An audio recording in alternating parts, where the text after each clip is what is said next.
Égypte, mais plutôt, la Shekhinah est descendue au moment où ses enfants ont expérimenté la descente. C'est ce qui est écrit, je descendrai avec toi en Égypte, et je te ferai remonter. Bereshit 46 2.4, signifiant que tant que tu monteras, je monterai aussi, et quand tu descendras, je descendrai avec toi. Après que Joseph et tous ses frères soient morts et qu'ils soient descendus, la Shekhinah est également descendue avec eux. Et comme ils descendirent, c'est-à-dire les enfants d'Israël, ils descendirent aussi, c'est-à-dire la Shekhinah et ses hôtes. 269. Rabbi Yosi ben Rabbi Yehuda, lui dit, il est écrit ci-dessus, et Joseph mourut, étant âgé de 110 ans. Bereshit 52.26. Au moment où Joseph et toutes les tribus sont morts et sont descendus, les enfants d'Israël sont descendus en exil, et la Shekhinah et les anges suprêmes sont descendus avec eux, c'est-à-dire comme l'a dit le Rabbi Yehuda. C'est ce qui est écrit, et voici les noms des enfants d'Israël. La veuve de Villet et ceux-ci est ajouté aux premiers qui sont descendus en exil après la mort de Joseph et de ses frères. Ils doivent donc être les enfants de Jacob, c'est-à-dire dans la descendance. 270. Rabbi Yehuda lui a dit, si oui, Jacob était-il mort ou non? Il lui répondit, il était mort. Alors il lui dit, il est écrit, qui est venu en Égypte avec Jacob Shemo. S'il était vivant, il est possible de dire avec Jacob, mais si la Torah parle d'après sa mort, enlevé avec Jacob, puis qu'il était déjà mort, car le vavé s'ajoute aux premières. Mais voici, le verset ne dit pas qui est venu, lit, venu, en Égypte avec Jacob, mais il est écrit, qui est venu. Car jusqu'alors, il n'y avait pas de descendance pour Jacob. Et nous apprenons que le Shekhinah et les 12 tribus qui sont lui sont venus avec Jacob en Égypte, et sont allés de là jusqu'à la descente en exil, c'est-à-dire après la mort de Jacob et des tribus. Et puis ceux qui sont descendus avec eux, c'est-à-dire la Shekhinah et les 12 tribus qui sont d'où le passage, et voici les noms des enfants d'Israël renvoient à leur haut niveau et à leur importance, puisqu'ils se réfèrent au jour d'ascension et non au jour de descente. 271. Rabbi Dusté a dit, tous les jours, il venait, le Shekhinah et les 12 tribus qui étaient lui, et repartaient. C'est ce qui est écrit, qui viennent en Égypte, au présent, et non qui sont venus, au passé. Cela signifie qu'au début, il est écrit, qui viennent en Égypte avec Jacob, avant la descente, et quand ils sont descendus, il est écrit, chaque homme est venu avec sa famille, au passe. Et voici, les enfants de Jacob étaient déjà morts à ce moment-là, et les autres sont descendus en exil. 272. Rabbi Yosi et Rabbi Elazar ont dit, cette partie contient des sujets élevés, car nous avons appris qu'au moment de la descente de ces saintes compagnies et chariots, qui sont la forme de 12 tribus qui sont gravées ci-dessus dans le Shekhinah, tous sont venus séjourner avec eux. C'est le sens de « chaque homme est venu avec sa famille Shemo », qui s'applique aux anges qui sont venus séjourner en Égypte avec les enfants d'Israël, et Reuven, Shimon, Lovi, Ibidem 2. Ils font allusion aux formes de 12 tribus dans la Shekhinah. 273. Une autre explication de « Et voici les noms des enfants d'Israël qui sont entrés en Égypte avec Jacob ». Il a eu des difficultés à comprendre pourquoi il s'est ouvert avec les enfants d'Israël, et s'est terminé avec Jacob, et dit, cette partie est passée des enfants d'Israël à Jacob. C'est selon ce que Rabbi Yosi ben Rabbi Yehuda a dit plus tôt, que les enfants d'Israël ont descendu au niveau des enfants de Jacob. Et tout cela s'est produit, ce qui signifie que toutes les explications littérales sont vraies. 35. Chaque homme est venu avec sa famille. La discussion du verset titre développe un concept mentionné dans la section précédente, que les tribus sont descendues en Égypte 2 fois, une fois de leur vivant et une fois de leur mort. Selon Rabbi Elazar, lorsque les enfants d'Israël sont partis en exil, toutes les âmes des tribus se sont rassemblées à la grotte de Macpéla. Elles crièrent à Jacob, se lamentant qu'une nation païenne avait asservi Israël. Cela réveilla l'esprit de Jacob et, après avoir obtenu la permission de Dieu, Jacob, les tribus, la Shekhinah et les anges suprêmes descendirent en Égypte. Ainsi, même dans la mort, Jacob ne s'est pas séparé d'Israël. La pertinence de ce passage. La lecture de cette section réveille l'énergie de Jacob en nous, ce qui nous permet de monter plus haut dans nos actions et nos méditations, en nous éloignant, échelon par échelon, du matérialisme et en nous rapprochant de notre objectif céleste. Elle nous rend également plus conscients de la nécessité de laisser les désirs matériels derrière nous avant de mourir, car sinon nous les porterons sur notre dos dans l'autre monde comme un excédent de bagages nous ancrant dans le monde de la matière.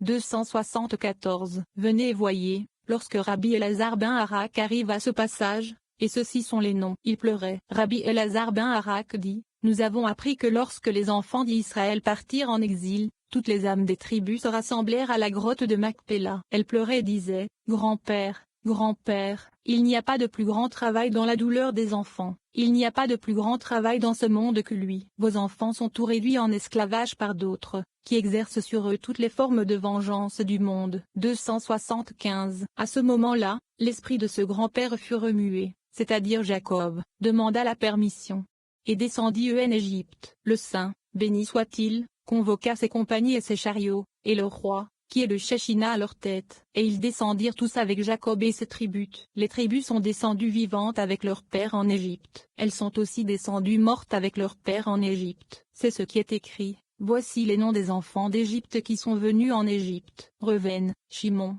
Lovi, Shemo, -2. Venez et regardez, maintenant ils sont morts, comme mentionné plus tôt, pourtant ils sont descendus en Égypte. Et il a été écrit, et Joseph était en Égypte Libidem 5, car son esprit n'a pas quitté l'Égypte après société anonyme mort, pour qu'ils doivent revenir et descendre comme les autres tribus. Rabbi Abba a dit, après cela, Joseph, est appelé, comme un père a pitié de ses enfants Tehillim 103 2.13, parce qu'il ne les a pas quittés, même après société anonyme mort.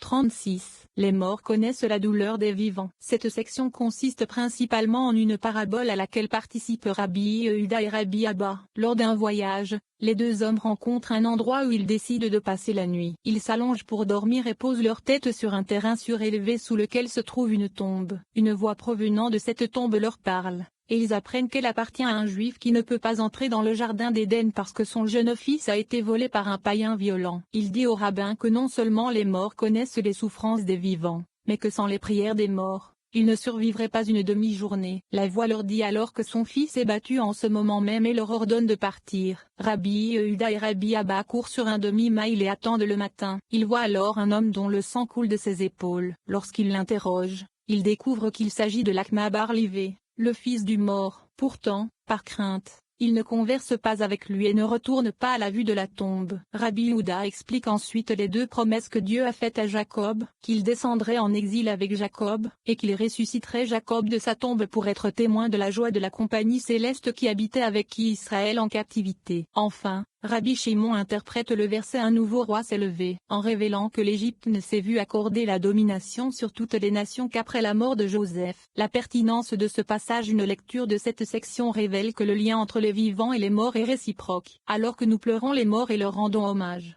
les prières des morts nous protègent et nous aident à surmonter la douleur et la souffrance que nous endurons dans ce monde. Il est essentiel de se souvenir de cette continuité de la conscience, car elle nous libère de l'illusion que la mort est une fin, ce qui rend nos actions d'autant plus poignantes et significatives que nous savons qu'elles continueront à nous affecter, nous et ceux auxquels nous sommes liés, dans l'autre monde ainsi que dans tous les mondes suivants.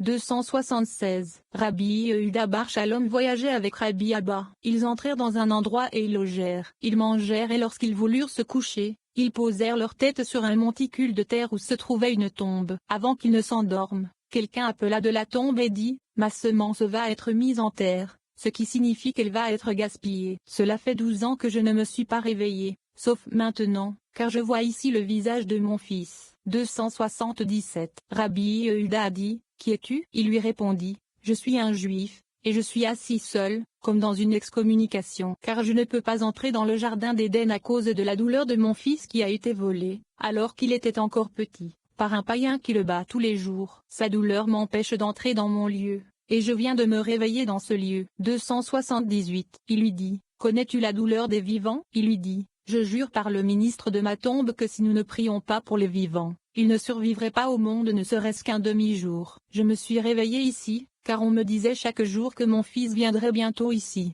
mais je ne sais pas s'il est vivant ou après sa mort. » 279. Rabbi Yehuda lui a dit, « Que fais-tu dans ce monde » La tombe a grondé et il a dit, « Allez, levez-vous, car maintenant il frappe mon fils. » Ils furent stupéfaits et s'enfuirent de là à environ un demi-mile. Ils restèrent assis jusqu'à l'aube. Ils se levèrent pour aller voir un homme qui courait et fuyait son maître, comme il a été sauvé de lui par les prières de son père mort, et il saignait des épaules. Ils le prirent dans leurs bras et il leur raconta l'histoire de l'homme qu'il avait kidnappé quand il était enfant et qu'il avait battu jusqu'à ce qu'il se mette à saigner. Ils lui dirent, « Quel est ton nom » Il leur répondit, « L'Akma bar Livé. » Ils dirent, « Livaï bar Lakma n'était-il pas le nom de ce défunt ? Nous avons peur de lui parler encore. » Ils ne revinrent pas vers lui. Rabbi Abba dit, « c'est ce qu'ils ont dit, que les prières des morts protègent les vivants. Comment le savons-nous? C'est parce qu'il est écrit, ils montèrent dans le Negev et il vint vers les chérubins de Midbar 13h22, ce qui signifie qu'il fallait prier sur la tombe des patriarches, afin qu'ils prient pour eux. 280. Rabbi Yehuda a dit, venez et regardez, le Saint, béni soit-il, a fait de vœux à Jacob. Il descendrait avec lui et séjournerait avec lui en exil, et il le ressusciterait de sa tombe pour qu'il voie la joie du camp saint des chars et des anges, qui ont séjourné avec ses enfants en exil pendant la rédemption. C'est le sens de « Je descendrai avec vous en Égypte » Béréchit 46 2.4, ce qui signifie que je descendrai avec vous en exil. Et je vous ferai remonter, c'est-à-dire pendant la rédemption, car vous faire remonter est une expression de la rédemption, comme il est écrit. Et je vous ferai remonter de vos tombeaux, mon peuple Yeshézéchiel 37 2.12, et, là où les tribus avaient l'habitude de monter. Tehillim 122 2.4. 281. Une autre explication de, un nouveau roi se leva. Shemo 2.8. Rabbi Shimon a dit, ce jour-là, la permission fut accordée aux ministres d'Égypte d'être supérieurs à toutes les autres nations. Car nous avons appris qu'avant la mort de Joseph, l'Égypte n'avait pas été autorisée à dominer Israël, mais lorsque Joseph est mort, un nouveau roi s'est levé. S'élever signifie comme celui qui était humble et qui s'est levé, car ce jour-là, le ministre d'Égypte s'est levé pour devenir grand, comme nous l'avons déjà mentionné. 37. Pendant que le roi était couché à son conseil, Rabbi Yitzhak commence par la première des trois interprétations du verset titre. Rabbi Tankshon conclut cette section en expliquant que chaque nation a un ministre en haut et que l'ascension d'un ministre coïncide avec la chute d'un autre. Ainsi, lorsque Dieu a donné la domination au ministre de l'Égypte, il ne l'a obtenu que grâce à Israël. La pertinence de ce passage. La lecture de cette section fournit une illustration de l'interconnexion de l'univers que nous pouvons utiliser pour harmoniser notre propre vie en nous assurant que toutes nos actions produiront des résultats bons et sains, puisque rien ne se produit sans qu'un effet ne se produise en conséquence. Rien ne s'élève sans la chute de quelque chose d'autre, rien n'est installé sans que quelque chose soit remplacé, rien ne peut être ajouté sans que quelque chose soit enlevé. Cette image devrait être utilisée dans une méditation sur la perfection absolue de l'univers de la création de Dieu. 282. Le rabbin Yitzhak a ouvert la discussion en disant, pendant que le roi était allongé à sa table, Monar a répandu son parfum Shor Hashirm 2.12. Pendant que le roi fait référence au Saint, béni soit-il, comme il est écrit. Ainsi parle Hachem, le roi d'Israël Yeshaïa 44 2.6, et il était roi à Yeshurun de Varim 33 2.5. Tandis que le roi était couché à sa table, cela signifie entre les ailes des chérubins qui étaient sur l'arche du témoignage. Monar a répandu son parfum signifie qu'ils ont fait partir le Saint, béni soit-il, du milieu d'eux, et a répandu son parfum signifie leur mauvaise odeur. 283. Une autre explication de, pendant que le roi était couché à sa planche, c'est-à-dire pendant que le Saint, béni soit-il, donnait encore la Torah à Israël, comme il est écrit, et il resta là avec Hachem 40 jours et 40 nuits. Shemo 34 2.28. Alors qu'il était encore en train d'écrire la Torah pour Israël, ils ont abandonné leur bon parfum et ont dit, ce sont tes Elohim. Israël. Shemo 32 2.4. Le sens de envoyer est abandonné. 284. Une autre explication de, pendant que le roi était couché à sa table, alors que le Saint, béni soit-il, était encore descendu sur le mont Sinaï pour donner la Torah aux enfants d'Israël, Monar a envoyé son parfum, ce qui signifie, littéralement, qu'il a donné sa bonne odeur. Il est écrit qu'ils ont dit, nous ferons et nous obéirons. Shemo 24 2.7. 38. Israël correspond à toutes les autres nations du monde. En poursuivant la discussion de la section précédente, Rabbi Yitzhak explique que la seule nation d'Israël est équivalente à l'ensemble des 70 autres nations, et que par conséquent, celui qui règne sur Israël domine le monde entier. En raison de ce statut puissant, les enfants d'Israël sont soumis à la domination des autres nations afin que le monde puisse être élevé grâce à eux. Rabbi Yitzhak explique également la grande signification symbolique des nombres 1 et 70 dans ce contexte. 70 est le nombre de nations, le nombre d'Israéliens qui sont entrés en Égypte et le nombre de noms de Dieu, alors que Dieu est un et qu'Israélien est un, au même titre que le reste du monde. La pertinence de ce passage. La lecture de cette section fait appel à la résonance des nombres 1 et 70, qui, dans le symbolisme de la guématrie, sont d'une importance immense, voire inégalée. En nous concentrant sur la forme et la signification de ces nombres, nous pouvons attirer leur énergie dans notre cœur, comme de grands accords de musique, et l'aider à s'accorder avec le rayonnement sacré de la lumière de l'un. 285. Rabbi Tanchum a dit, chaque nation a un ministre au-dessus et lorsque le Saint, béni soit-il, donne la domination à